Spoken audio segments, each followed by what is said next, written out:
Good evening mga ka-sideline. Ngayon mga ka-sideline, meron ako, patay na.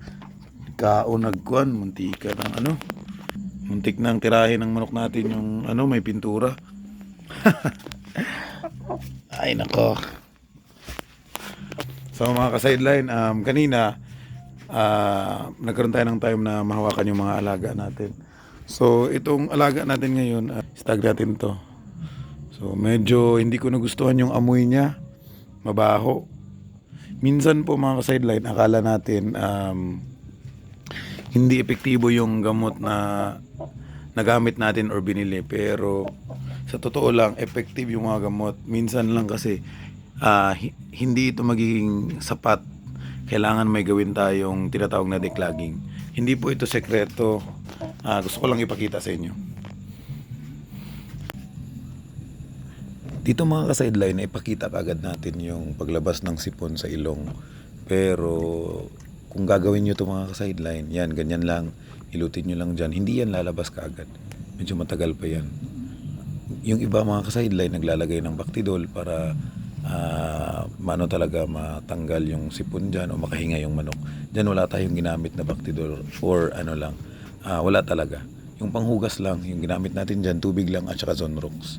So pagkatapos nating mamassage, tanggalin natin tinatanggal ko yung sipon na lumalabas sa ilong. Tapos hugasan na naman ng tubig na may Zonrox, ganun lang. So, yan. So mga ka-sideline, minsan mga ka-sideline, akala natin hindi epektibo yung gamot. Pero ito talaga yung kulang mga ka-sideline, yung declogging na tinatawag nila. So ito mga ka-sideline, natutunan lang natin ito. Kaya hindi na tayo natatakot or kapag sipon. Minsan lang talaga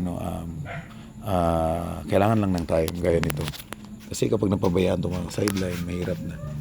So, ganun lang mga sideline, hinihilot lang yan. Yan, meron na naman. Kung mapapansin nyo mga sideline, yung bula is puti. Ibig sabihin mga sideline, bago lang o hindi pa stuck yung sipon sa ilong niya. Kasi kapag medyo matagal na yan, mabaho na talaga yan. At saka kulay dilaw na parang may cheese. So yan, medyo puti pa. Ibig sabihin, hindi pa ganun katagal na mamalagi sa kanyang ilong yan. Madaling gamutin yan. Yung ginagamot namin dito o ginagamit namin na gamot dito mga sideline, pwedeng Doxilac, pwede ring Premoxil, pwede ring Antil. So yun, yung mga may ganitong problema na medyo matagal na yung sipon sa manok nila, yung nagchi-cheese na or may parang kulay dilaw na. So mga ka-sideline, mag-inject kayo. Mag-inject kayo kahit 0.3 lang. Tapos sabayan nyo ng tablet. Hindi ko nakikita ang tinuturo yan mga ka-sideline, pero ginagawa ko kasi yan. Kumbaga nag-i-inject na, nagbibigay pa talaga ng tablet. So yun, gawin nyo lang mga ka-sideline, baka makatulong sa inyo. Baka nahihirapan kayo sa panggagamot. So itong mga ganito mga ka-sideline, very common ito sa mga magagaling magmanok. Hindi ko lang alam talaga yung exact way, pero ito mga ka-sideline, effective sa atin to.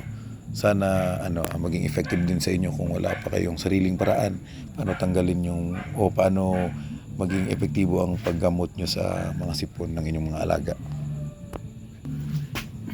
I-massage nyo lang po dito sa baba. Yan, massage lang yung sa lumabas yung sipon. Ito lang. Ito. Yan, massage lang.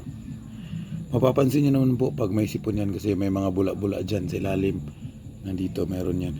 Pagka ganun mo, kanina hindi ko na ipakita kasi nakalimutan ko. Ngayon lang na kayo makikita kasi hinilot ko na. Pero kita naman yung mga bula-bula kanina, di ba? Sipon yun.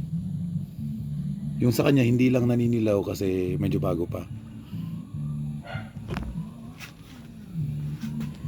Ganun lang kadaliin mga sideline. So kung nahihirapan kayo or naka-experience kayo ng matagal gumaling yung sipon ng inyong alaga, pwede nyong subukan ito mga sideline.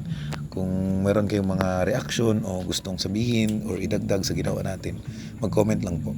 At saka kung nagustuhan nyo naman, baka pwedeng makahingi ng isang like dyan. At saka pakisubscribe na rin yung channel natin.